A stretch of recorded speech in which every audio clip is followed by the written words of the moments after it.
Assalamu alaikum wa rahmatullahi wa barakatuh. Hi, everybody, and welcome to the series of lessons for English 3 for the third semester. Today, we are going to talk about a very important topic, which is communication within the work environment. And communication, of course, this includes the communication between the staff, the doctors, nurses, and of course the supporting staff in the work environment. First thing first, there are two important questions. Why should doctors have a very, we say, good communication, or we say they should have a very high level of communicative skills?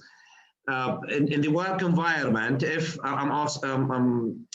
we are supposing, or we are talking about an environment that should have a full communication between the doctors and the nurses, and of course the other departments in the hospital. This is important, and of course a successful doctor should have a high control, and all the things, decisions made or medicines given to the patient should be written in detail in chronological order, means from the earliest history to the latest. Anyway, so the first question is, what is the importance of good communication between medical professionals? As you know, when the patient or a sick person gets into the hospital, that person will be under, we say, the supervision and control of many different, we say, people and departments, not only one doctor, but different departments maybe. So to keep this patient in the safe side is the most important goal I think all hospitals are looking to have, or to fulfill this issue, which is safety. And of course, the patient should be safe during all the process of being in the hospital till recovery or full recovery. Also, how can doctors ensure good communication? One of the major issues is to have a timetable, a fixed timetable, and to have, let's say, organization, a full organization. That means the doctor should be highly organized, and documentation uses documentation to document, to write every single piece of information about the patient, and about, of course, the other reports like blood analysis or other specialists maybe in the hospital about this patient. Today we are going to have this passage about one of the issues related to the management or hospital management, about a complaint against one of the doctors. And this doctor, unfortunately, he didn't follow the procedure of keeping, we say, a detailed record. And we have other problems too we are going to deal within this passage. First thing first, we are going to read the passage.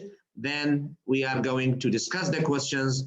Then we move to the third stage, which is solving some of the issues related to this topic, maybe vocabulary, maybe grammar. Then we are going to finish this class. You are welcome with us in this series.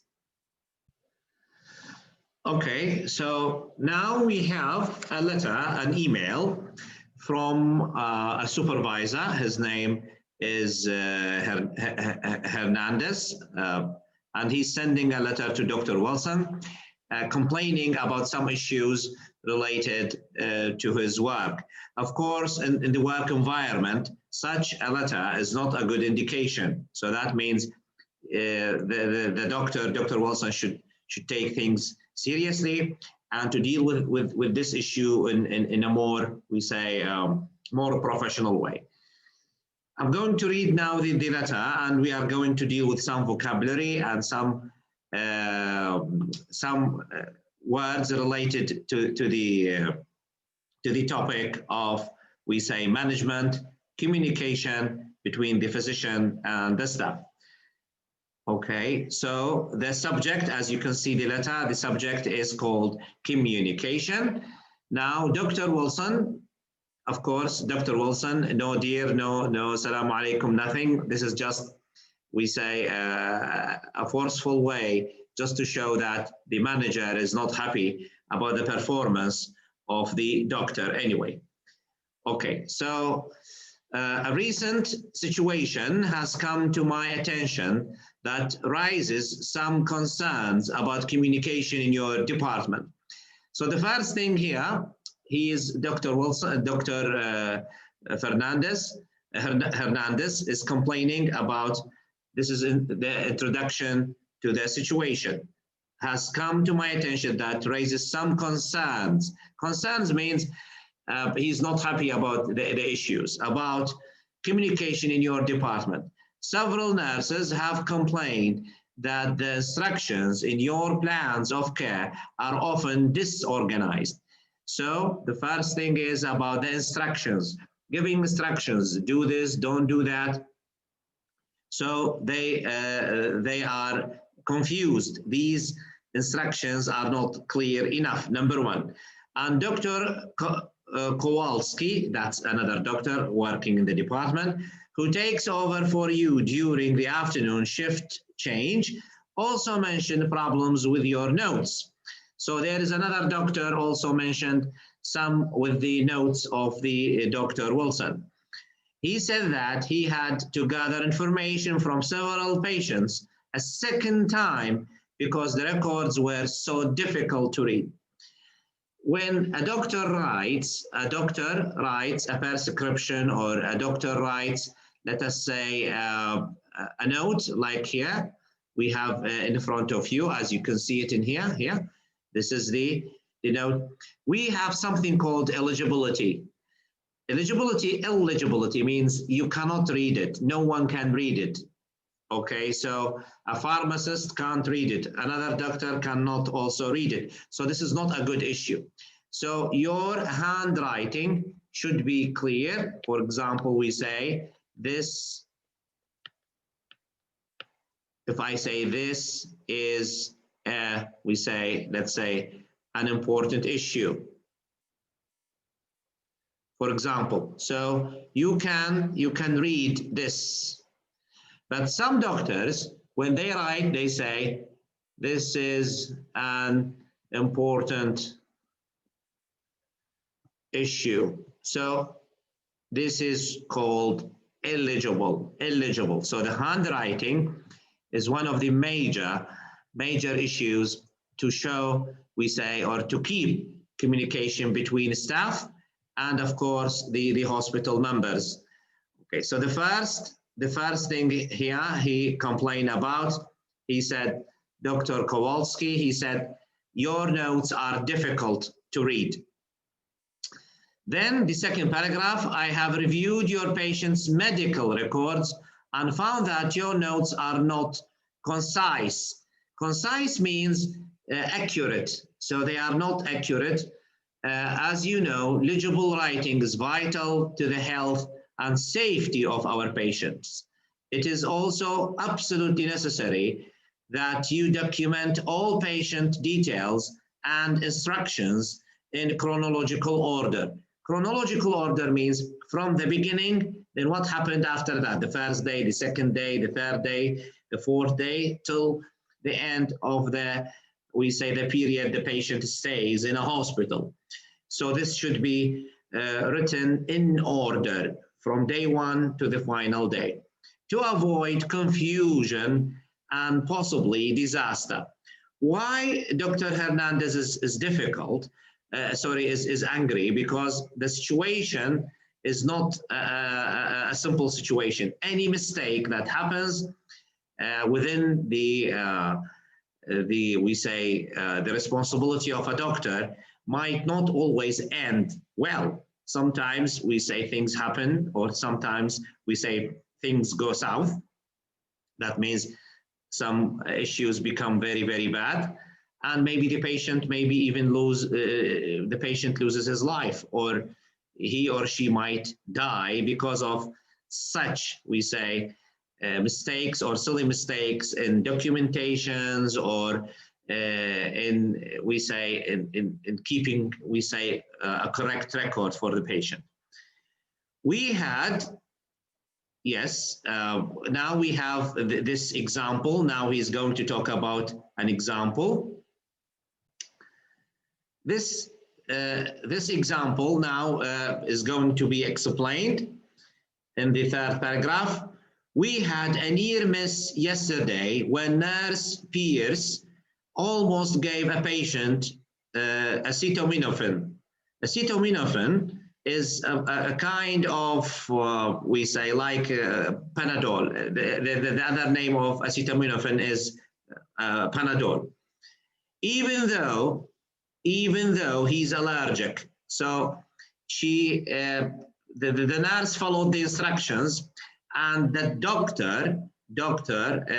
doctor's mistake, he didn't write in his notes that this patient has allergy and he's allergic to acetaminophen. So when we had a near miss means almost died, almost the situation became critical. Yesterday, when nurse Pierce almost gave a patient acetaminophen, even though he's allergic. Fortunately, the patient was awake and advised her of the allergy. So the good news is the patient himself or herself told the nurse, sorry, I can't take this medicine because I have allergy. So this is, we say, a good chance. And of course, the nurse didn't give that patient this Panadol drug, or we say the other name is called acetaminophen. Okay, fortunately, the patient was awake and advised her of the allergy. Next time, we might not be so lucky. Nurses shouldn't have to make assessments. And again, it's about, we say, the most important, or one of the most important issues of doctors or physicians is responsibility. You are a responsible person, inshallah, in the future, by the will of God, inshallah. When you graduate, you will have this responsibility to assess, to give the situation about each patient. It's not the nurse's responsibility to give assessment, to give the status of the patient. It is your responsibility as a physician. So nurses should not have to make assessments about patient care. Your notes should give them comprehensive information about each patient's status. Comprehensive means in detail and clear. Regards, Dr. Hernandez. Of course, at the end of the letter, you see no greetings. In the beginning, when he started, he said, Dr. Wilson. He didn't say, dear Dr. Wilson, or Assalamu alaikum, or nothing like this, because this is called, we say, maybe a warning letter. This is just to show him that things almost went very wrongly, and maybe they nearly missed a patient because of bad or mal communications. Mal communication means bad communications by the registration, documentations, and even handwriting. Okay, the things I want you to notice here in this letter, if you look closely at the letter here, we say a recent situation in the introduction. Of course, this is the introduction. This is the introduction. In the introduction, you can see the writer, he used present simple tense. So when you write a letter, in the beginning, introduction, the purpose, you have to give or to use present simple. So we say a recent situation has come to my attention. So when you talk about the introduction, you should use present simple. That arises, again, present simple. Some concerns about communication in your department. Okay. Then the description. After that, a recent situation has come. Okay, so this is the present perfect.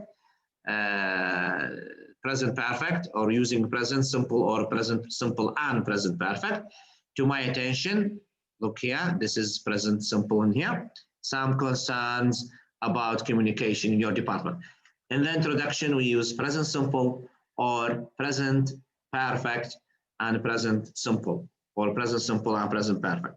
So these two tenses are really good to show the purpose of the letter. Then he describes the situation.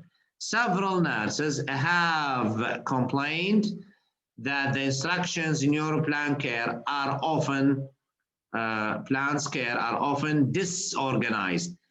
Are often, here, present simple, disorganized and confusing.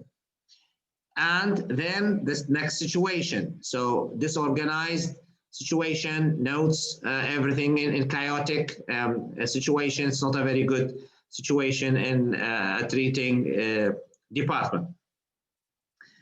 Also, Dr. Kowalski, who takes over for you during the afternoon shift change. This action happened actually in the past, but because he's complaining, he's giving the negative points, so he uses present simple. So we say who, Dr. Kowalski, who takes, not took over, takes over for you during the afternoon shift change. Also mentioned problems with your notes. Then talking about Mr. Kowalski himself. So now the writer, Dr. Fernandez, is using the language of Dr. Kowalski himself. So he said that. He said that. Who? He said that. Dr. Kowalski. He had to gather information. Had to. So now we go to the past tense because Dr. Kowalski himself is talking about himself and what happened to him in the department. So he said he had to gather information from several patients a second time because the records were so difficult to read. So here, again, in the first paragraph, we have introduction, the situation. In the situation, we use a present simple or present perfect. Why present perfect? To make sure that this thing happened, to attract the attention that something has finished and over. So that's the idea. Then he mentioned Dr. Kowalski. Kowalski, as a name, he used present simple. He said Dr. Kowalski, who takes over. That means who works in your place as a fact. Then Dr. Kowalski talked about himself, so he used past simple tense. So he said, he said that. He said that he had to gather information from several patients a second time because the records were so difficult to read. So now you can see the present simple, fact, then past simple, action, something happened, unfinished. Then second paragraph, here we say the second paragraph. I have reviewed your patient. So have reviewed again, Dr. Fernandez is using present perfect. Have plus past participle. I have reviewed your patient's medical records and found that your notes are not concise. So he reviewed, he has reviewed. He said, I have reviewed means he's talking about himself, perfection of an action. Then I found that your notes are not concise. Why he's using present simple? Because it's a fact. Your notes are bad. Your documentation is awful, is not organized. So here he's using present simple. As you know, legible writing is vital to health and safety of our patients. It is also absolutely necessary that you document all patient details and instructions in chronological order to avoid confusion and possibly disaster.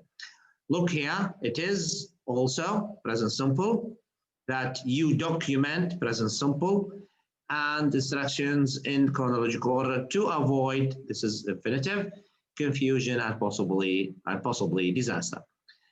Then he describes a situation. The final paragraph talks about a situation.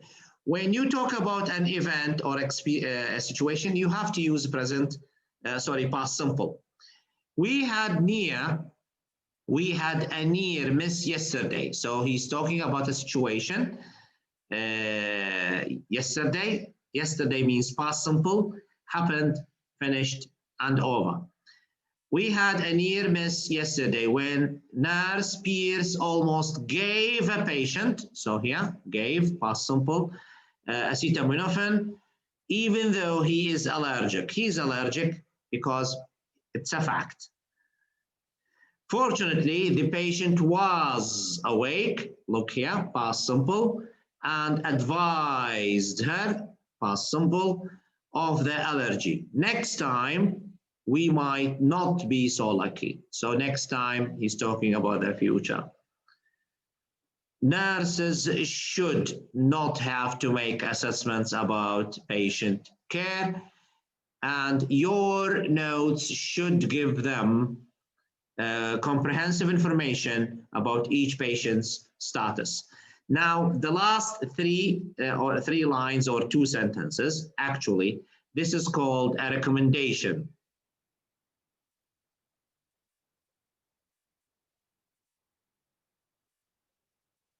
A recommendation from Dr. Fernandez to end this. So he said, next time we might not. So using auxiliaries, may, might, can, could, shall, should. Okay, these auxiliaries are used to show possibility, probability, something that might happen in the future. Nurses should not have to make assessments about patients' care. Your notes should give them comprehensive information about each patient's status. And then, of course, he said regard. So in the recommendation, and by the way, Dr. Fernandez, I think he's the manager, so he has the power. So he's using this very strong language. He said, you should, you must, you have to, okay? It is, yes, so in this way, he is showing the way to Dr. Wilson not to do these mistakes again. Of course, as you can see here, we have 3 paragraphs in the letter: the introduction and what happened in the situation or description to the problem. Then body 2, the situation he described, something happened in the past, and he is giving instructions to the patient about being concise, about being using, or to all the documentation should come in a chronological order. That means from the beginning to the end. Then he described, we say, a near miss situation. That means almost a patient was dead because of this mistake. And finally, the last part in paragraph 3 is the recommendation. The recommendation means what should you do? You should do this, you should do that, you should not do this, you should not do that, and so on. Okay, now we have finished the letter. Let's clean the screen. Okay, as you can see here. And of course, in such situations, unfortunately, sometimes things we say happen, or bad things might happen because of just something called communication. Why I am focusing on this topic, we say, to give you advice, guys, in the future, Inshallah, one day you are going to be physicians, and you have to develop your even language skills, not only in Arabic. Maybe English is needed in some situations, or you might have a scholarship, or you might even work in a speaking English-speaking environment. So you need English language to develop your, we say, communicative skills. Now, we are going to have this, we say, true and false. Read the email about staff communications, then mark the following statements true or false. Number one, the doctor's notes fail to include a plan of care. So the doctor's notes fail to include a plan of care. No. So it didn't fail, actually. So this is F. So this is false. Yes. The nurses are having trouble understanding the doctor's instructions. From the passage, he said to be concise, and we say eligibility, and all documents should be in a chronological order. So he wasn't concise, his handwriting was bad. So yes, the nurses had or they had some difficulties to understand his instructions. So this is true. Finally, a patient was injured because of the doctor's poor communication. The patient was injured. So according to the passage, the patient was almost died, not injured, because giving, we say, some drug which the patient is allergic to. So he wasn't injured, but so this is false. Okay. Now we move a little bit to the vocabulary matching. Now we have some vocabulary, and my advice to you guys, this is very important. You have to know the language. We have some words called status, concise, near miss, document, assessment, plan of care, medical record, and comprehensive. This language is needed to keep communication between you and your staff. I mean staff here, nurses, or the, we say, the other departments of the hospital. So let us start with number one. Status. Status is A. It means the current condition of something. So if I say the status of the patient, so that means the current condition of that patient. That's the status. Number two, concise. Concise is C. Concise means communicating. So this is number two here. This is number one here. Communicating an idea with extra words. You have to be concise in here. So you have without extra words. So you have to be short, vivid, limited to certain. So you don't, there is no, this is not a story. This is not a chit chat. You have to, when you describe a situation, a patient, or you examine a patient, you have to be concise. And inshallah, in the future, in the next semesters, when you have these, sometimes they ask you a question, and you have to be accurate when you give an answer. This is called being concise. Number three, near miss. Near miss is number B. So number three, a situation in which a crisis was avoided. A crisis means a problem, a crisis which is a critical situation. And this is a Latin word. So if I say one crisis, two crises. So I say SES. So I change the SIS, means one problem. I have a crisis. There is a crisis. To change it to plural, we say there are crises. So we don't say crises, no. So we say crises. We change the SIS to SES, crises. Number four, we have a document. Number 4 is H. So we say, that's number 4, a document to make a record of something. Any record, written or vocal, that's called a document. Number 5, assessment. Number 5, assessment is D. D is number 5. So we say a formation of a judgment or opinion. So when you assess something, that means assessment. When you talk, I assess your speech. That means I give, we say, a formation of judgment. So I judge your speech, I judge your writing, your grammar. So this is called assessment. So the doctor assesses the patient's, we say, status by giving a written or oral assessment. Then plan of care. Number 6 is E here.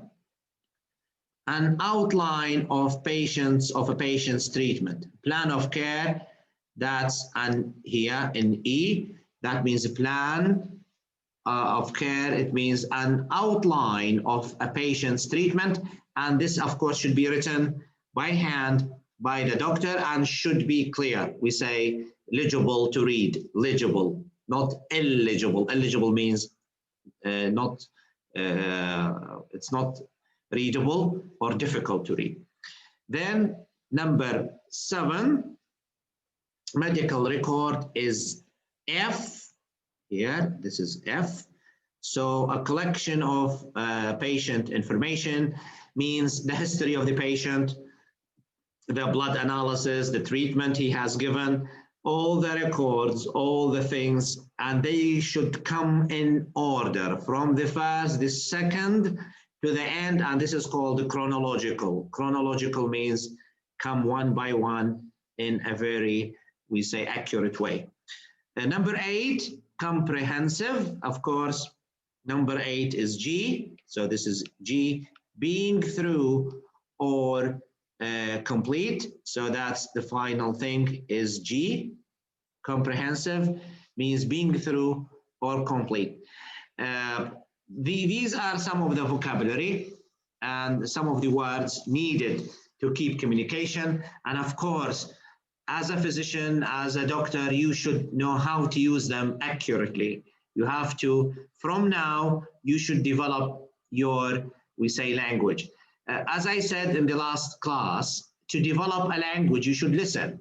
So we have programs, we can help you to use these programs like 6-Minute English, like having some, we say, to read a PDF and to listen to that PDF.